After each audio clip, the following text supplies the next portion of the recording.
Vamos ahora a nuestra primera entrevista de esta mañana con el profesor de la Facultad de Derecho de la Universidad de Chile, Fernando Atria. ¿Cómo estás, Fernando? Hola, Fernando, muy bien. Hola, Carolina. Hola, buenos días. Muchas gracias por atendernos.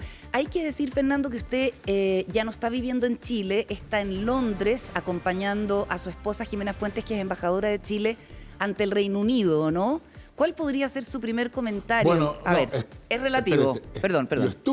Estuve en Londres en junio y julio, ahora estoy en Chile de vuelta. Perfecto. Ya, perfecto.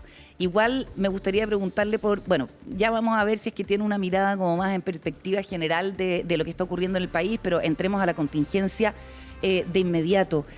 Hablemos del caso Hermosilla y de la madeja que ha ido desenredando. ¿Le parece, como han dicho algunos, que estamos ante una crisis sin precedentes en la Corte Suprema? O sea, yo creo que lo que hemos sabido respecto de dos ministros de la Corte Suprema, en particular lo que se supo el fin de semana respecto de las conversaciones entre el señor Hermosilla y la ministra Vivanco, es efectivamente una situación bien extrema desde el punto de vista de la posición de la Corte Suprema. Hemos visto estas conversaciones casi en calidad de asesora jurídica o de colaboradora de un abogado que asumía una ministra de la Corte Suprema, ¿no? Discutiendo, por ejemplo, sobre si ella integraría una sala distinta que su sala habitual para conocer de un caso que le interesaba al abogado. Y eso, por cierto, es desde el punto de vista de la función judicial, totalmente inapropiado. Ahora, Fernando, varias personas han dicho, incluso varios abogados, que lo que estamos presenciando es un sistema que tiene larga data y que funciona hace mucho tiempo. ¿Qué tan irregular han sido desde ese punto de vista históricamente los nombramientos de los jueces que están en la Corte? Se ha presentado esto como si fuera un problema del sistema de nombramientos, como si cambiando el sistema de nombramientos el problema desaparecería o disminuiría considerablemente. Yo no estoy de acuerdo con eso. Por cierto, eso no quiere decir que el sistema de nombramientos actual es un buen sistema de nombramiento. Esto de que una quina de la Corte Suprema, una designación del presidente y después 2/3 en el Senado. Por cierto que fomenta que los nombramientos de la Corte Suprema se sometan a una suerte, por así decirlo, de reparto parlamentario, ¿no? Hoy por ti, mañana por mí. Eso es obvio y eso es lo que se buscaba con un sistema como este. Y a mí no me parece que está bien eso. Entonces hay espacio para mejorar, por cierto. Pero el problema fundamental no tiene que ver con eso porque en cualquier sistema de designación, el sistema político algo tendrá que participar. Y esa participación es la que es explotada, digamos, por abogados que asumen una función de operador como el señor Hermosilla, por lo visto, por lo que hemos sabido, y entonces hacen este tipo de operar nombramientos, ¿no? Entonces yo no creo que sea un problema del sistema preciso de nombramientos que tenemos, es una cosa mucho más profunda. Yo creo que tiene que ver con que incluso dentro de las instituciones, yo creo que la idea de que cuando uno está en una posición como la de ministro de Corte Suprema, etcétera, uno está desempeñando una función pública que tiene una cierta carga de deberes, yo creo que hoy día es una visión que resulta totalmente ingenua. Y no creo que sea una cuestión de siempre. ¿Cree que es más reciente esta especie como de crisis ética? Sí, yo creo que es una manifestación más de una crisis general que tenemos respecto de la vida institucional en Chile. Entonces, quienes ocupan cargos institucionales, me refiero a, ahora lo sabemos, ministros de la Corte Suprema, parlamentarios, etcétera. Incluso quienes ocupan la posición de abogados. Yo creo que la idea, esto que escuchamos de quienes por así decirlo, asumen la voz ética de la profesión, que dicen el abogado debe defender los intereses de su cliente dentro de la legalidad. Yo creo que todos los abogados escuchan eso y saben que son declaraciones para el público, que en realidad pensar eso como si estuvieran describiendo lo que hacen los abogados es hoy día totalmente ingenuo. ¿Por qué los abogados tienen que hacer el trabajo sucio, Fernando? Estamos con el profesor Fernando No, Atria. no, por cierto, si hablamos de lo que debería ser, todos vamos a decir lo mismo. Por cierto que los abogados tienen que defender lealmente los intereses de sus clientes con respeto a la ley, pueden usar su habilidad para presentar el argumento de su cliente de la mejor manera, pero no pueden recurrir a medios ilícitos. Eso todo es una obviedad. obvio. En cuanto a cómo eso describe lo que los abogados entienden que hacen, yo creo que, no sé, yo supongo que cualquier abogado mira esto y dice, bueno, esto es verdad, es una normatividad obvia, pero es puramente ingenuo. Y lo mismo pasa con las otras funciones más, por así decirlo, oficiales, como la de ministro de la Corte Suprema. Eso es lo que vimos ayer. ¿Fernando? En esta conversación que se hizo esta pública. revelación. Estamos conversando con Fernando Atria, abogado constitucionalista, profesor de la Universidad de Chile. Fernando, ¿usted cree que, por la información que hemos conocido, se configuran los argumentos para presentar una acusación constitucional por parte de los parlamentarios, en el caso de Ángela Vivanco y de Jean-Pierre Matus? Yo creo que, por cierto, que estamos reaccionando, sobre todo en el caso de Vivanco, a una conversación que se supo, y por cierto que uno puede allegar más información, etcétera. Pero en principio, a mí me parece que si no se configura en un caso como este, entonces no tiene ningún sentido que haya acusación constitucional. O sea, de todas maneras, sí o sí habría que acusarlo constitucionalmente. O sea, por supuesto que hay que mantener un cierto espacio para decir, bueno, esto hay que informarse más, habrá que investigar, todo eso vale.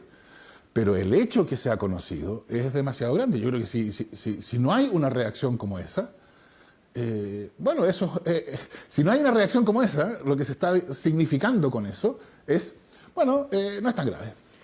Fernando, todo esto que estamos viendo y todo lo que se está conociendo, de alguna manera sería interesante conectarlo con los dos rechazos de los intentos de cambio de la Constitución, porque ahí había medidas que estaban planteadas sobre temas como este. En términos de nombramiento, tú fuiste bien explícito en eso cuando fuiste consejero del primer intento de cambio de la Constitución. ¿Qué cosas específicas se podrían hacer institucionalmente para que este tipo de cosas no ocurrieran? Fernando, si me permites, yo diría que la conexión que yo haría es menos en cuestiones específicas y más en cuestiones más bien generales. El proceso constituyente se planteó en su momento como la salida de una crisis. La crisis no era solamente una crisis de orden público. La crisis era una crisis más profunda, era una crisis de legitimidad de las instituciones. Y yo creo que al fracasar ambas propuestas, nos quedamos con el mismo problema que había originalmente y sin una vía de solución.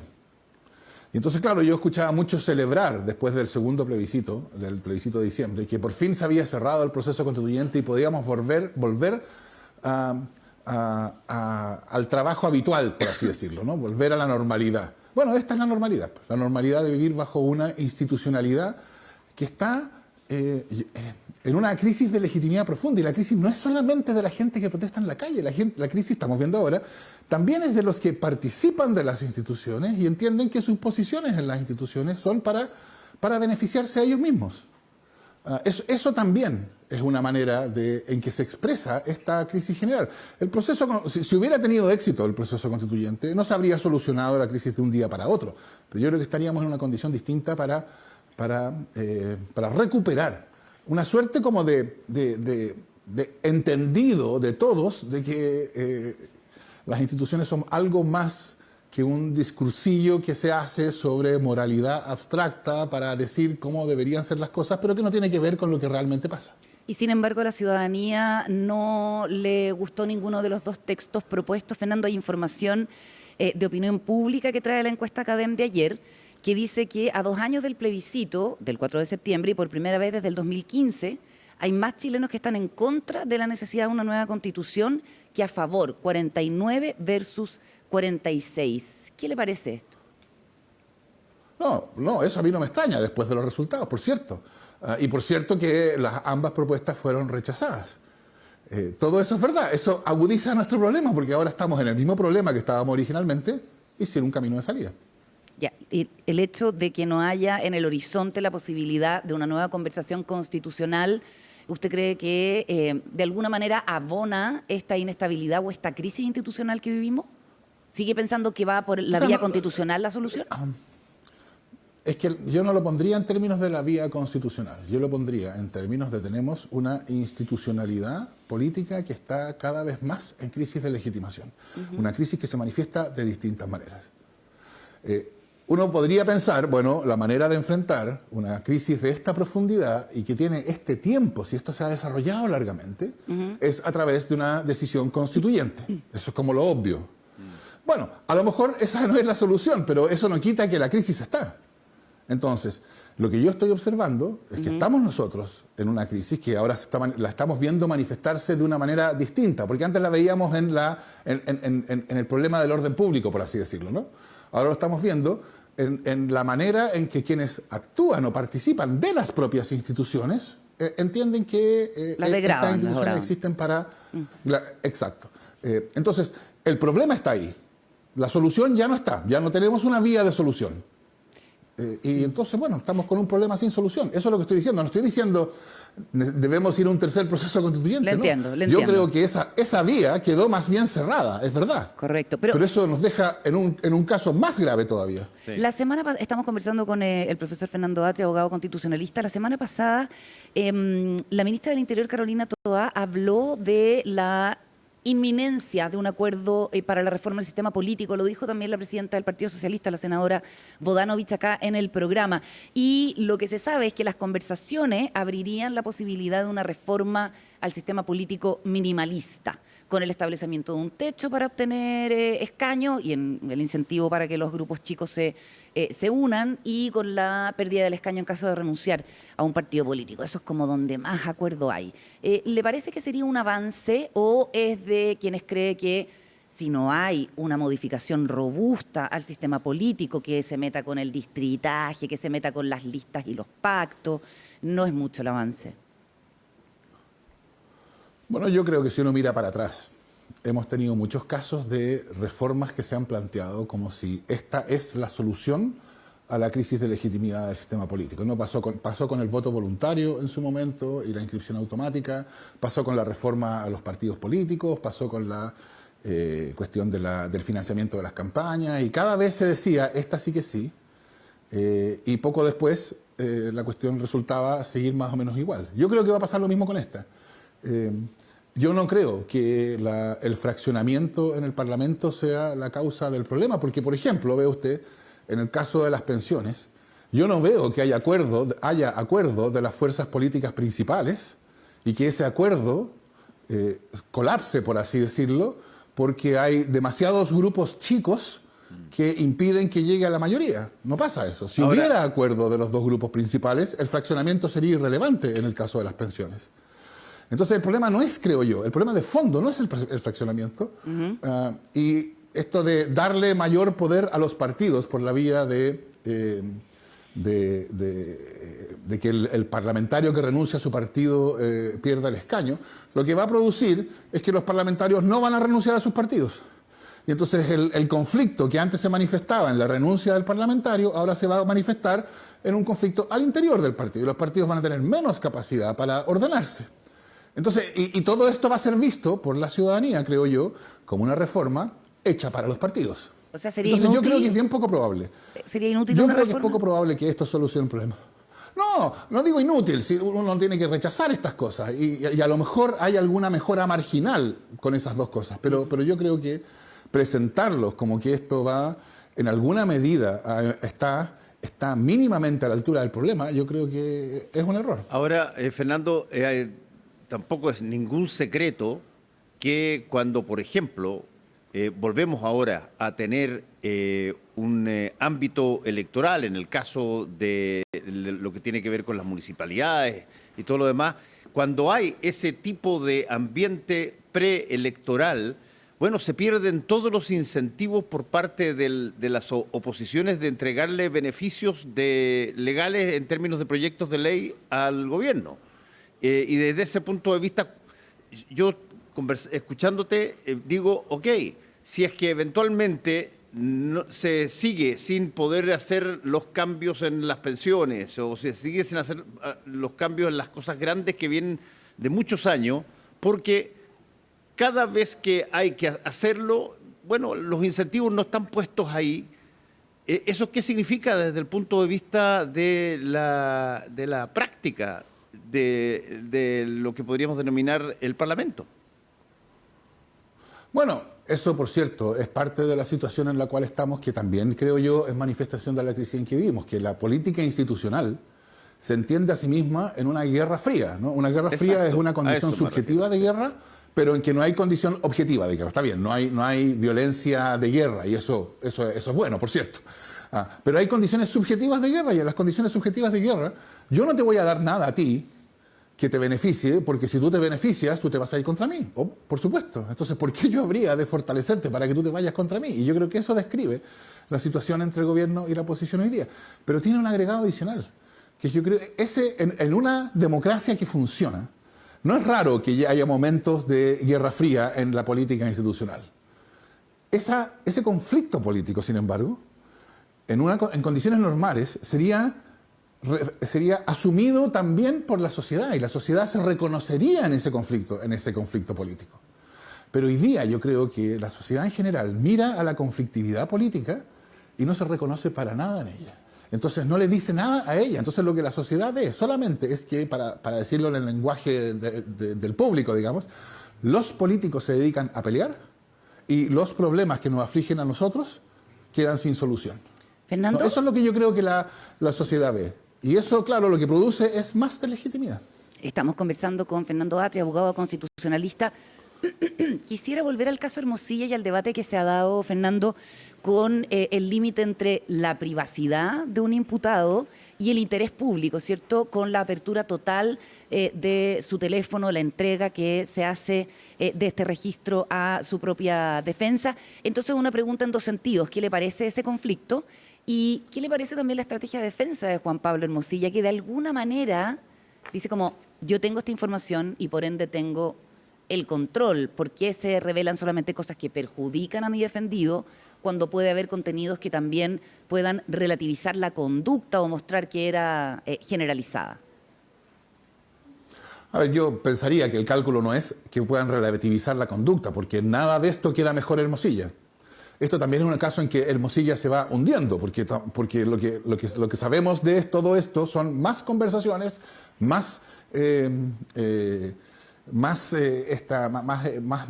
operaciones. Más gestiones. Lo que sí es, claro, más gestiones, claro. Vamos a ahogar, por así decirlo, el caso Hermosilla en un mar de otras cosas que van a causar mucho más escándalo. Sí, eso puede ser. Y claro, como estrategia jurídica, a mí no me parece razonable, pero por otro lado, el abogado va a hacer lo que le convenga a su cliente, y en este caso a su hermano más encima. Eso respecto de lo segundo. Respecto de lo primero, por cierto, aquí también uno debería decir, esto tiene que estar sujeto a reglas, ¿no? Y hay reglas que especifican que hay ciertas cosas que hay cierto derecho a la privacidad, etcétera. Pero toda esta discusión, en nuestro caso, en el caso chileno, es enteramente fútil. Siempre ha habido, y esto también es una manifestación de lo que hablábamos antes sobre la responsabilidad de las instituciones mismas y de quienes ocupan cargos en ellas. Porque siempre ha habido, por ejemplo, filtraciones desde el Ministerio Público.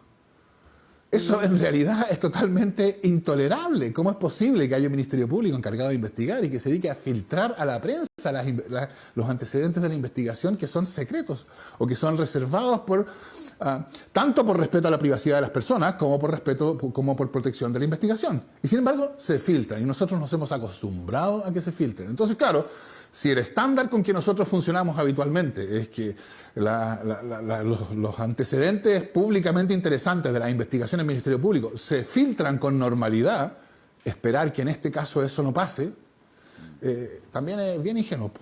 A ver, Fernando, hay una serie de otras cosas y tú conoces muy bien a la generación gobernante, has sido alumno de varios de ellos y has tenido contactos con varios de ellos. Han pasado una serie de cosas ya que tienen que ver con desde situaciones que pueden llamarse el típico condoro verbal hasta situaciones bastante más graves como el caso Convenios, como una serie de otras situaciones para estructurar las alianzas de gobierno. ¿Cómo estás viendo ese futuro del gobierno actual? Bueno, yo estoy viendo que el gobierno mismo está en una posición, yo creo que más estable, tiene más seguridad en sí mismo de la que tenía antes. Yo creo que está en ese sentido mejor. Creo que para lo que viene, la convergencia de todas las fuerzas transformadoras, la mantención de una coalición de todas las fuerzas transformadoras, estoy pensando en el Frente Amplio, en el partido Frente Amplio, en el socialismo democrático, en el Partido Comunista, incluso hasta la democracia cristiana, etcétera. Todas las fuerzas transformadoras es una condición de posibilidad. Creo que eso es una cuestión fundamental. Y creo que el hecho de haber compartido responsabilidades en el gobierno, fundamentalmente entre el Frente Amplio y el socialismo democrático, porque yo creo que esa es la relación más importante para el futuro, que sea una relación que sea firme, el haber compartido responsabilidades en el gobierno, el hecho de que el éxito del gobierno sea, el éxito o no del gobierno sea el éxito o no del Frente Amplio y del llamado socialismo democrático, es una cosa que, por así decirlo, los une, fomenta algo que, claro, antes había mucho recelo entre ellos. Yo creo que algo de eso sigue habiendo, pero ahora tienen una historia común. Y esa historia común yo creo que es una buena cosa porque facilita que esta convergencia que se produjo en el gobierno pueda proyectarse, que yo creo que es lo más importante para una agenda transformadora en Chile. Estamos conversando con el profesor Fernando Atria, nos queda poquito rato, pero yo quisiera preguntarle, primero por una cuestión bien puntual y otra que es más reflexiva. El Colegio de Abogados está llevando adelante una causa ética contra Luis Hermosilla, ¿cierto? Pero dicen, mientras no haya una resolución en la causa penal, no nos podemos pronunciar. Hay quienes consideran que esto es absurdo porque hay suficiente evidencia y que esto no debiera funcionar así, ¿cierto? Hay evidencia de una conducta antiética por el contenido de los audios, ya es bastante constatable, dicen. La senadora Bodanovich decía que aquí hay un silencio cómplice del Colegio de la Orden. ¿Usted está de acuerdo con eso? A ver, yo diría primero, esto de no podemos pronunciarnos mientras no haya una respuesta, una decisión penal, en mi opinión, eso es un error. Y es un error por lo siguiente, porque la decisión penal, o sea, la condena penal, es la que se sujeta al conjunto de exigencias más altas del Estado. Es decir, es perfectamente posible que alguien no sea condenado penalmente. No estoy diciendo que este sea el caso de Hermosilla, esto, bueno, no sabemos, está en el futuro, ¿no? Pero es perfectamente posible que alguien no sea condenado penalmente, pero que tenga, por ejemplo, responsabilidad ética. Porque la exigencia de la condena penal es la más alta. Y entonces, por eso mismo, como la exigencia del procedimiento del Colegio de Abogados es mucho más baja que la condena penal, el hecho, por ejemplo, para poner una hipótesis nomás, el hecho de que el señor Hermosilla fuera penalmente absuelto, si lo fuera, no implica en absoluto que no tiene responsabilidad ética, ¿me entiende? Correcto. Entonces, yo creo que el Colegio de Abogados debería proceder y debería proceder con ojalá ser visto como que procede con cierta urgencia, como que se da cuenta de que aquí hay un problema, ¿no? En ese sentido, lo que usted decía, que yo no he leído sus declaraciones, pero lo que usted decía la presidenta del Partido Socialista, no sé si cómplice, diría yo, pero ¿qué es lo que está mostrando el Colegio de Abogados cuando todo el país está conmovido por esta desfachatez con que actuaba este abogado?